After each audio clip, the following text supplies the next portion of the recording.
श्रोता बंधु स्वागतम। हरि बिना के हरि पारे संताप, बारी बिना के बारी पारे उत्ताप। हरि समस्त संताप समस्त दुख को हरण करती बोली लेखा अछि। हरि बिना के हरि पारे संताप। संताप बोले जावतीय दुख को संताप कह जाए। जिते प्रकार दुख अच्छी शारीरिक मानसिक आर्थिक कायिक सामाजिक पारिवारिक कौलिक मौलिक जिते दुख अच्छी सबू दुख को गोटे शब्द रे कह जाए संताप। सेमती बारी माने पानी आ बारिबा माने बारण करिबा। जल बिना उत्ताप किए हरण करियो। जो गरम बस पानी धर्म है शीतलता। आम तो गरम करुचे केतले सूर्य गरम कर दौरान केतले आम गरम कर दौचे इत्यादि। तेणु हरि बिना के हरि पारिबो, हरि बिना के हरि पारिबो संताप, बारी बिना के बारी पारिबो उत्ताप। से हरि को पाद पद्म को स्मरण करी आमे आजिर कार्यक्रम आरंभ करिबा।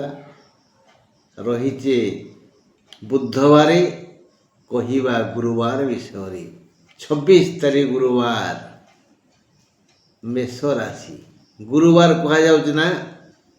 तेणु गुरु आउ राश्याधिप हेले मेषर मंगल, बाराधिप हेले गुरु माने बृहस्पति। बृहस्पति और मंगल मध्य निबिड़ संपर्क, मधुमेह संपर्क, क्षीरण संपर्क।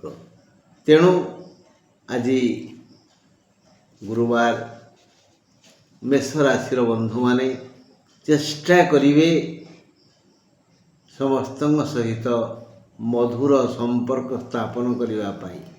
जो बंधु तांकर पुराणा से माने आज परस्पर निकटतर हेबे, घनिष्ठ हेबे, खुआखुई हेबे।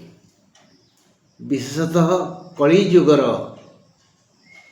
प्रथम कली घर सृष्टि हुए भाई भाई मध्य।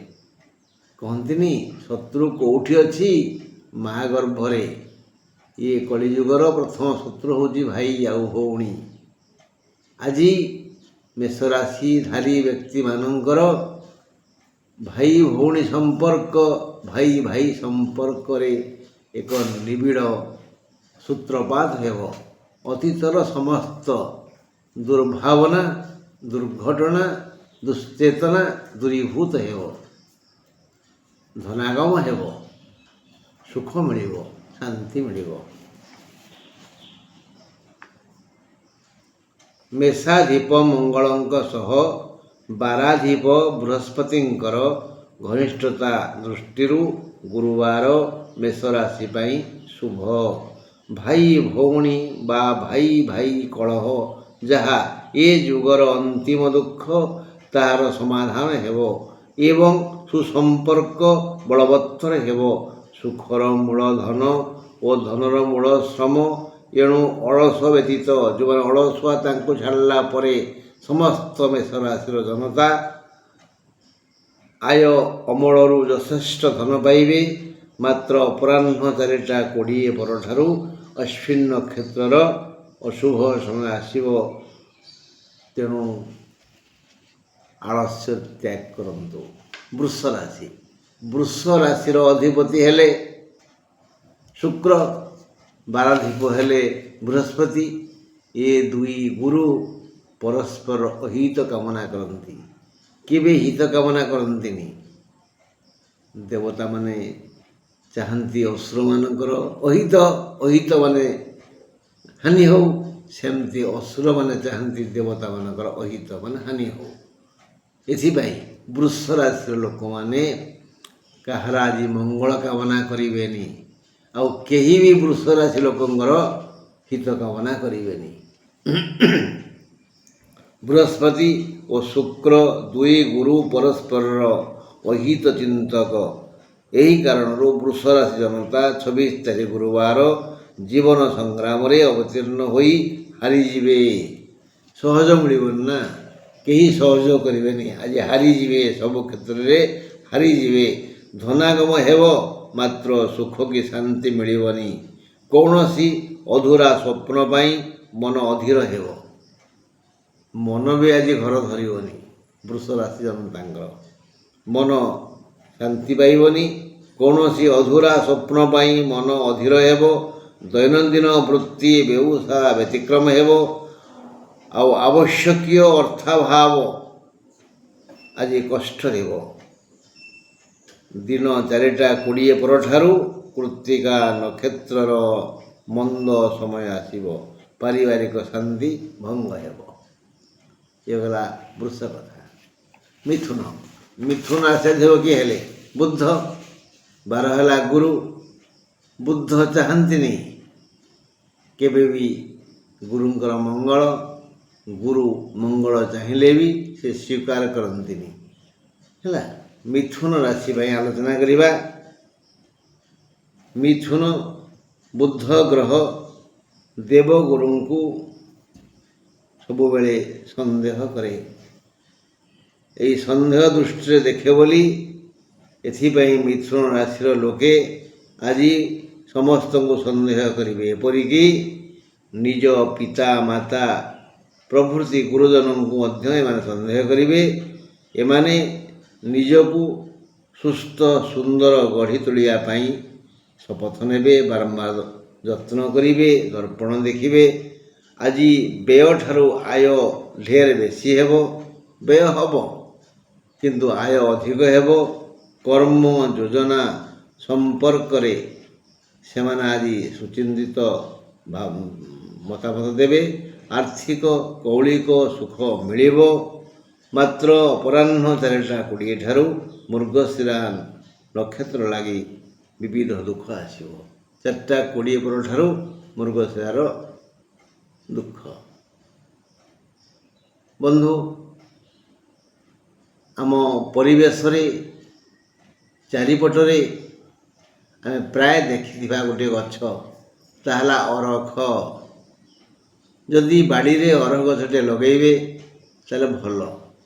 ସେ ଯେତେ ମୋଟା ହେବ, ଉଚ୍ଚା ହେବ, ଆହୁରି ଭଲ। ଯେଉଁମାନଙ୍କର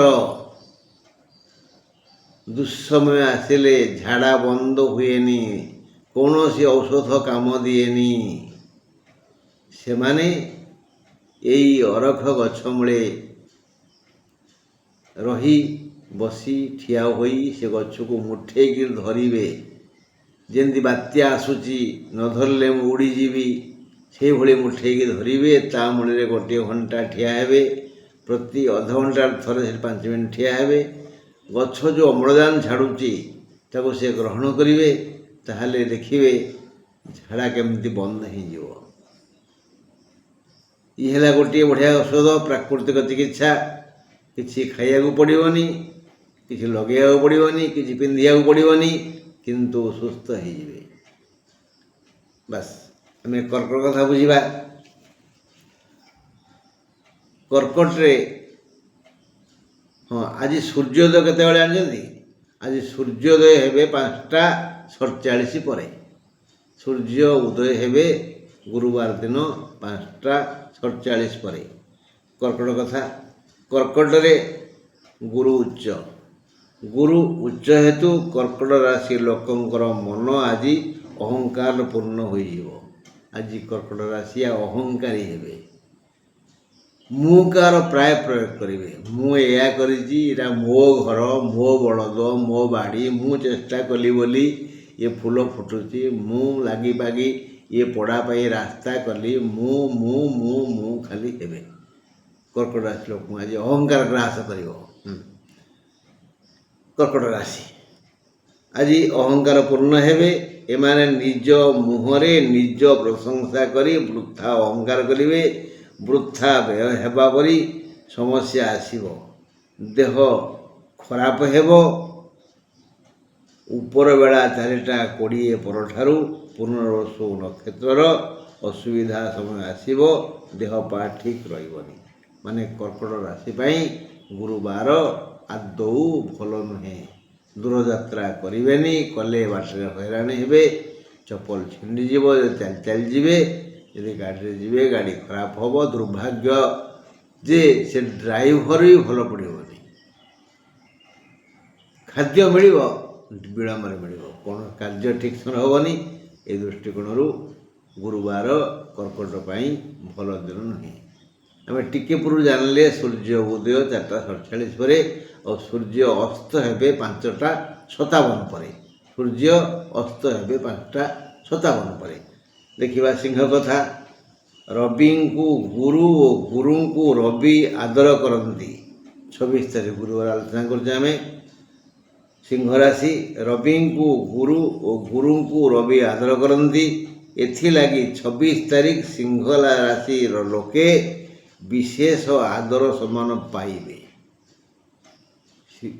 ସିଂହ ରାଶି ଲୋକଙ୍କୁ ତାଙ୍କର ପ୍ରିୟ ପରିଜନ ଜଣା ଅଜଣା ଲୋକେ ଆଜି ବିଶେଷ ସ୍ନେହ ଆଦର କରିବେ। ଆଦର ସମ୍ମାନ ପାଇବେ। ଏମାନେ ଦୈନନ୍ଦିନ ବୃତ୍ତିରେ ବାଧା ନାହିଁ। କର୍ମ କ୍ଷେତ୍ରକୁ ସୁଜଳା କଲେ ଯଦି ଏମାନେ ଅଳସ ତ୍ୟାଗ କରି କର୍ମକ୍ଷେତ୍ରକୁ ସୁଜଳା କରିବେ ସେ ଶସ୍ୟ ଶ୍ୟାମଳା ଓ ସୁଫଳା ହେବ। ଏମାନେ ସୁଜଳା କଲେ ମାନେ ପରିଶ୍ରମ ଦାନ କଲେ ସେ ଅଜାଡ଼ି ଦେବ କର୍ମକ୍ଷେତ୍ର। ତେଣୁ ସେ ମାନେ କର୍ମକ୍ଷେତ୍ର ଶସ୍ୟ ଶ୍ୟାମଳା ଓ ସୁଫଳା ହେବ। ମାନେ କର୍ମାନୁସାରେ ଧନାଦି ପାଇ ଖୁସି ହେବେ। କର୍ମ ଅନୁସାରେ ଯେମିତି ଖଟିବେ ସେମିତି ତୋଳିବେ। କର୍ମାନୁସାରେ ଧନାଦି ପାଇ ଖୁସି ହେବେ। ଦେହ ମୁଣ୍ଡ ମନ ଠିକ୍ ରହିବ। ମାତ୍ର ଦିନ 4:20 ପରେ ମଘା ନକ୍ଷତ୍ରର ଶୁଭ ସମୟ ଆସିବନି। ଶୁଭ ସମୟ ଆସିବନି। 4:20 ପରେ ସିଂହ ରାଶି ମଘା ନକ୍ଷତ୍ରର ଅଶୁଭ ସମୟ ଆରମ୍ଭ ହେବ। ଆମେ ଟିକିଏ ପୂର୍ବରୁ ଅରଖ ଗଛ କଥା ଶୁଣୁଥିଲେ। ଅରଖ ଗଛର ଆଉ ଗୋଟିଏ ମହତ୍ଵ ଗୁଣ ହେଲା ଆମ ଆଖିରେ ଆଲୁଅ ହୁଏ। ଆଲୁଅ ବ୍ରଣ ହେଇଯାଏ। ବ୍ରଣରୁ ବଡ଼ ରୂପ ହୁଏ। ବିନ୍ଧେ କଷ୍ଟ ହୁଏ। ପୂଜ ପାଣି ବାହାରେ। ଆଗେ ଦରଦ ଲାଗେ। ଯେବେ ଜାଣିବା ଆଖିରେ ଆଲୁଅ ହେଇଛି ତାହେଲେ ଆଗେ ନିଷ୍ପତ୍ତି ନେବା କେଉଁ ଆଖିରେ ହେଇଛି।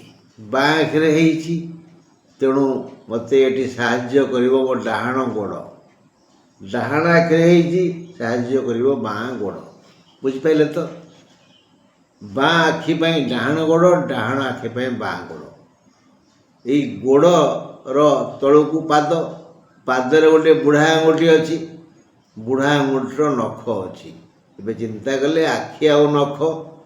ବାଁ ଆଖି ପାଇଁ ଡାହାଣ ଗୋଡ଼ର ବୁଢ଼ା ଆଙ୍ଗୁଠି ନଖ ଆଉ ଡାହାଣ ଆଖି ପାଇଁ ବାଁ ଗୋଡ଼ର ବୁଢ଼ା ଆଙ୍ଗୁଠି ନଖ।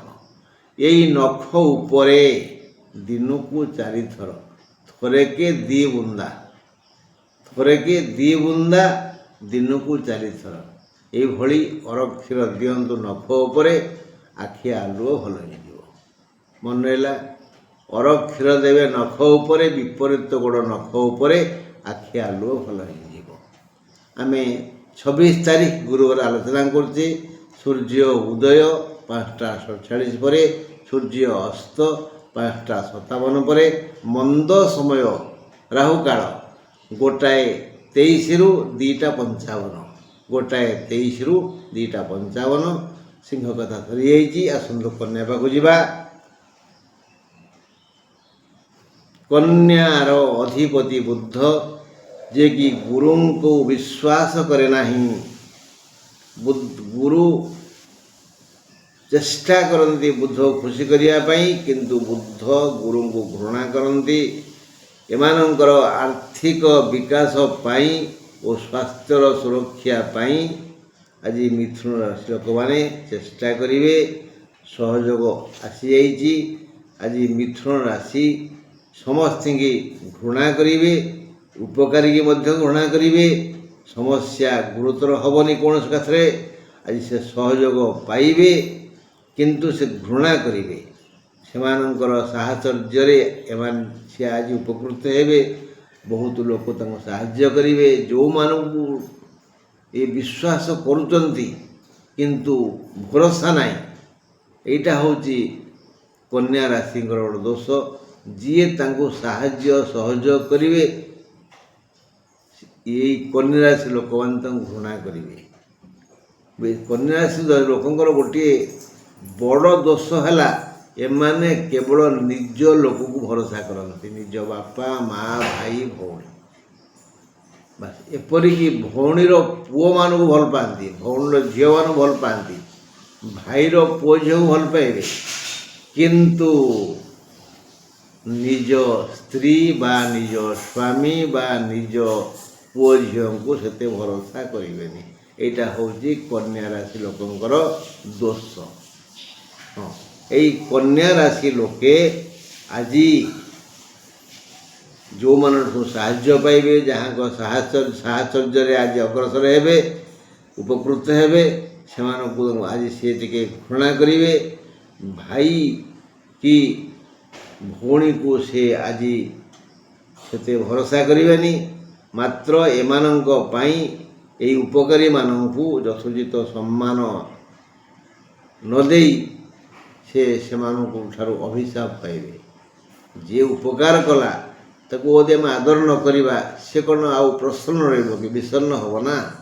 ତେଣୁ କନ୍ୟା ରାଶିର ଲୋକେ ଭାବି ଚିନ୍ତି ବ୍ୟବହାର କରନ୍ତୁ ଆଜି, ନହେଲେ ବିନା କାରଣରେ କିଛି ଦଣ୍ଡ ଭୋଗିବେ। କନ୍ୟା ରାଶି। ତୁଳା ରାଶି। ତୁଳା ରାଶ୍ୟାଧିପ ଶୁକ୍ର ସର୍ବଦା ଗୁରୁଙ୍କୁ ଅପଦସ୍ଥ କରିଥାନ୍ତି। ଗୁରୁ କେମିତି ଅପମାନ ପାଇବେ ସେଇ ଚିନ୍ତା କରନ୍ତି ଶୁକ୍ର। ଏଥିଲାଗି 26 ତାରିଖ ଗୁରୁବାର ତୁଳା ରାଶି ଜନତାଙ୍କ ଲାଗି ଅପମାନ ଯୋଗ ଅଛି। ଗୁରୁବାର ହେତୁ ତୁଳା ରାଶିର ଲୋକେ ଆଜି ଅପଦସ୍ଥ ହେବେ। ଜାଣିପାରିଲେ ଆଜି ଅପମାନ ଯୋଗ ଅଛି। ତେଣୁ ଆଲୋ ସଖୀ ଆପଣା ମହତ ଆପେ ରଖି, ଆମେ ତୁଳା ରାଶି ଲୋକେ ଟିକେ ସାବଧାନ ରହିବା। କାହାକୁ ପରାମର୍ଶ ଦେବାନି, କାହା ପାଖରେ ହାତ ପାତିବାନି ବା ନେହୁରା ହେବାନି। ଜଗି ରଖି କଥାବାର୍ତ୍ତା କରିବା। ଗୁରୁବାର ଆଜି 26 ତାରିଖ ବାଧାବନ୍ଧନ ଭୟ ଅଛି। କୌଣସି ଯୋଜନା ସଫଳ ହୋଇନପାରେ। ସବୁଥିରେ ବାଧାବିଘ୍ନ ଅଛି। ଅପରାହ୍ନ 4:20 ପରଠାରୁ ବିଶାଖା ନକ୍ଷତ୍ରର ଅଶୁଭ ସମୟ ଆସିବ। ବିଶାଖା ନକ୍ଷତ୍ର, ବିଶାଖା ତୁଳା। ଆତ୍ମସମ୍ମାନ ଜଗି କାହାକୁ କିଛି କହନ୍ତୁନି।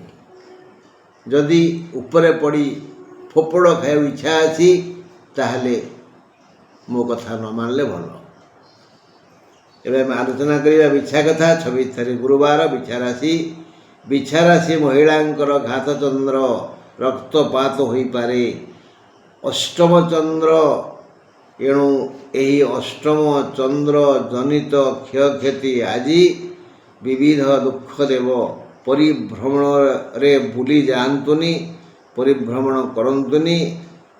ଯେଉଁମାନେ ଭୋରୁ ବୁଲୁନାହାନ୍ତି, ମର୍ଣ୍ଣିଂ ୱାକ୍ କରୁଛନ୍ତି, ସେମାନେ ନଗଲେ ଭଲ। ବା ଯଦି ବିଶେଷ କାର୍ଯ୍ୟ ନାହିଁ, ତେବେ ଘରୁ ବାହାରକୁ ନଗଲେ ଭଲ। ଘରେ ରହିଲେ ବି ବସିବା, ଉଠିବା, ଓହ୍ଲେଇବା, ଆମେ ଖଟରୁ ଓହ୍ଲଉଛେ, ପାହାଚରୁ ଓହ୍ଲଉଛେ, ପାହାଚ ଚଢ଼ୁଛେ, ଏ ସମୟରେ ମଧ୍ୟ ଦେଖି ଚାହିଁ ତଳ ଉପରକୁ ଅନେଇ ଚଳ ପ୍ରଚଳ ହୁଅନ୍ତୁ। କାରଣ ଆଜି ବିଛା ରାଶି ପାଇଁ ଆକ୍ସିଡେଣ୍ଟ ଯୋଗ ଅଛି, ରକ୍ତପାତ ଯୋଗ ଅଛି, ମୁଣ୍ଡ ବୁଲେଇ ଦେବ, ପଡ଼ିଯିବେ। ତେଣୁ ଟିକେ ଜଗି ରଖି ଚଳନ୍ତୁ ବିଛା ରାଶି ଲୋକେ।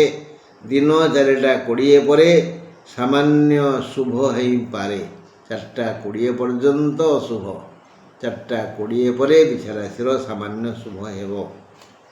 ବୁଝିଲେ ମୋ କଥା? ହଁ ବନ୍ଧୁ, ଏବେ ଛୋଟ ପିଆଜ ମିଳୁଛି। ଆଉ କିଛି ଦିନ ପରେ ଆମ୍ବ ମିଳିବ। ଆମ୍ବ କୋଇଲି ପାଖରେ ରଖନ୍ତୁ। 2-4ଟା ବଡ଼ ବଡ଼ କୋଇଲି। ଖାଇସାରିଲା ପରେ ପାଚିଲା ଆମ୍ବ ଆସିଲେ ଟାକୁଆ ରଖନ୍ତୁ। ମୁଁ ଆ ବିଷୟରେ କାଲି କହିବି। ଆମ୍ବ କୋଇଲି କି କାମରେ ଲାଗେ? ହଁ, ଏବେ ଦେଖିବା ଧନୁ କଥା। ଧନୁ ରାଶିର ଅଧିପତି ବୃହସ୍ପତି। ଏଥିଲାଗି ନିଜ ଗୃହର ମଙ୍ଗଳ କାମନା କରି ଗୁରୁ ଆଜି ଧନୁ ରାଶିଆଙ୍କୁ ଅଜାଡ଼ି ଦେବେ।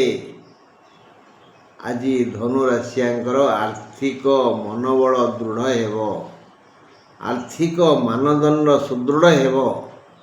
ବହୁତ ଲୋକ ସ୍ନେହ ଆଦର କରିବେ, ବାରମ୍ବାର ଫୋନ୍ ଆସିବ, ହ୍ୟାଲୋ ଇତ୍ୟାଦି। ତେଣୁ ଆଜି ସେ ଧନ ଅଜାଡ଼ି ଦେବେ। ଧନାଭାବ ରହିବ ନାହିଁ, ବରଂ ଆର୍ଥିକ ମାନଦଣ୍ଡ ସୁଦୃଢ଼ ହେବ। ଦୈନନ୍ଦିନ ବୃତ୍ତି ବ୍ୟବସାୟର ବିକାଶ ହେବ। ଦେହ ପା ସୁସ୍ଥ ରହିବ। ଏମାନେ ଅନ୍ୟମାନଙ୍କୁ ସ୍ନେହ ଆଦର ଦେବେ ଓ ଅନ୍ୟମାନଙ୍କ ଠାରୁ ସ୍ନେହ ଆଦର ପାଇ ଖୁସି ହେବେ। ଅପରାହ୍ନ 4:20 ପରେ ମୂଳା ନକ୍ଷତ୍ରର ଅଶୁଭ ସମୟ ଆସିବ। ଆଜି ଧନୁରାଶିର ଏକ ବଢ଼ିଆ ଦିନ। ହଁ ବନ୍ଧୁ, ଧନୁରାଶି ଆଜି ବଢ଼ିଆ ଦିନ। ନିଜ ଜାତକ ଦେଖିବେ ବନ୍ଧୁଗଣ।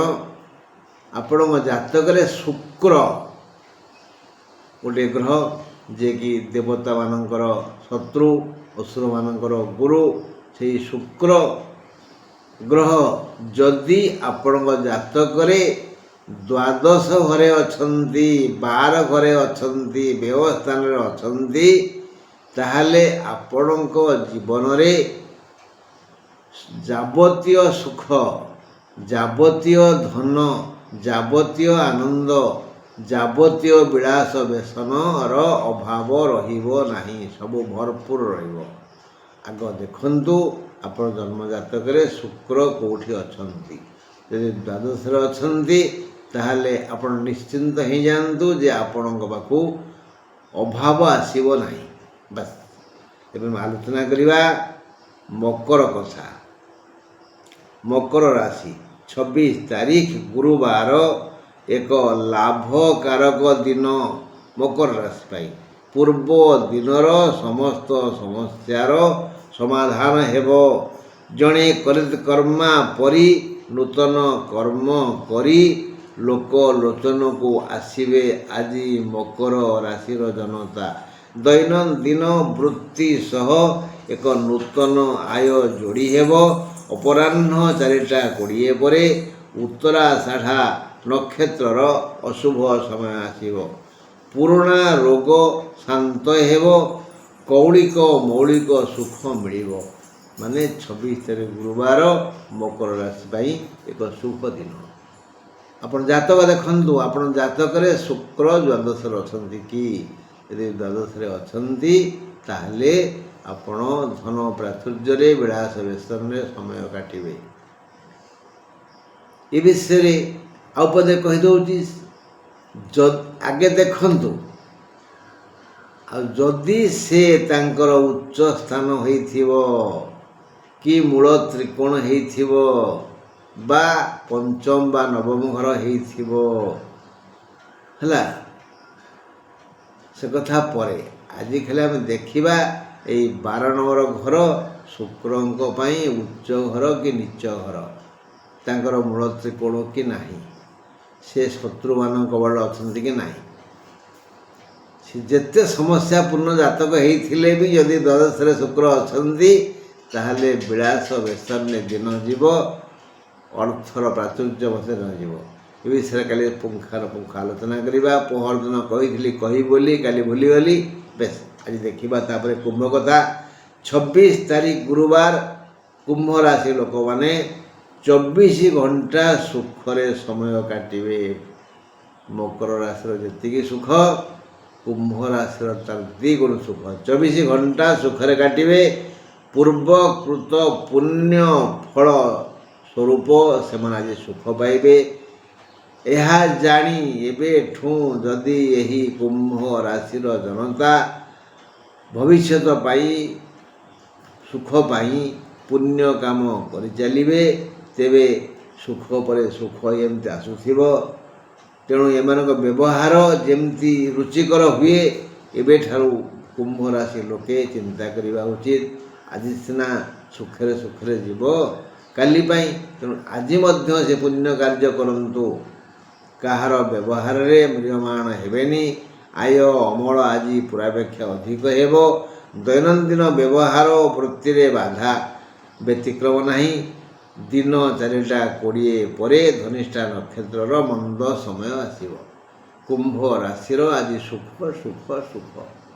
ପୂର୍ବ ପୁଣ୍ୟ ନଥିଲେ ଏତେ ସୁଖ ମିଳେନି। ଏହା ଜାଣି କୁମ୍ଭ ରାଶିର ଲୋକେ ଆଜି କିଛି ପୁଣ୍ୟ କରନ୍ତୁ ଆସନ୍ତାକାଲି ପାଇଁ।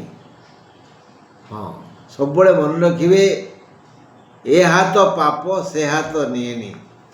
ଆମେ ଯେମିତି କର୍ମ କରୁଛେ, ଚାଲୁଛେ ଯାଉଛେ, ଗୋଡ଼ରେ 5ଟା ଆଙ୍ଗୁଠି, ଗୋଟିଏ ଆଙ୍ଗୁଠି ବାଡ଼େଇ ହେଉଛି, ବଢ଼ି ହେଇଯାଉଛି ନାଇଁ। ହାତରେ 10ଟା ଆଙ୍ଗୁଠି, ଆମର କେଉଁ ଆଙ୍ଗୁଠିରେ କ'ଣ ନଖା ହେଉଛି, କଷ୍ଟ ହେଉଛି ନା। ଯିଏ ଯେଉଁ ଆଙ୍ଗୁଠିରେ ଆମେ ଭୁଲ କରିବା ସେଇ ଆଙ୍ଗୁଠି।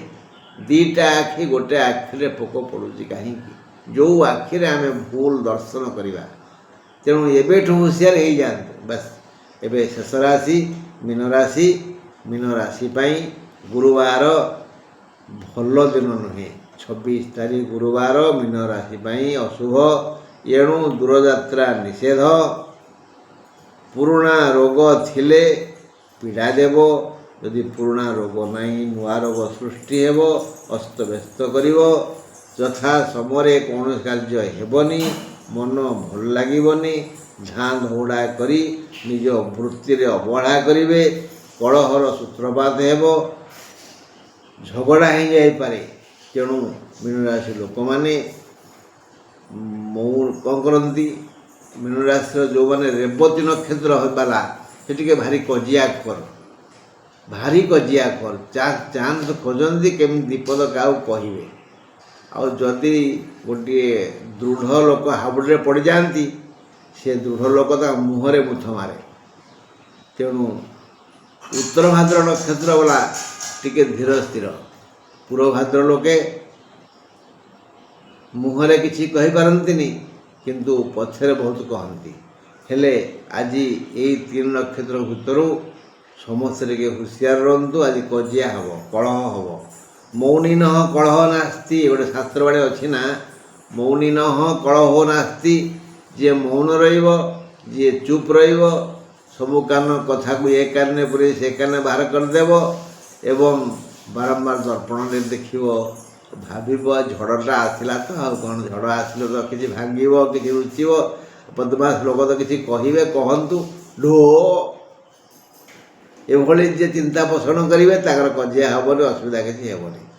ମାତ୍ର ବିଳମ୍ବରେ ଆଜି ସବୁ କାର୍ଯ୍ୟ ହେବ। ଭଲ ଭୋଜନ ମିଳିବ, ପରିଜନ ଗହଣରେ ଦିନ କଟିବ।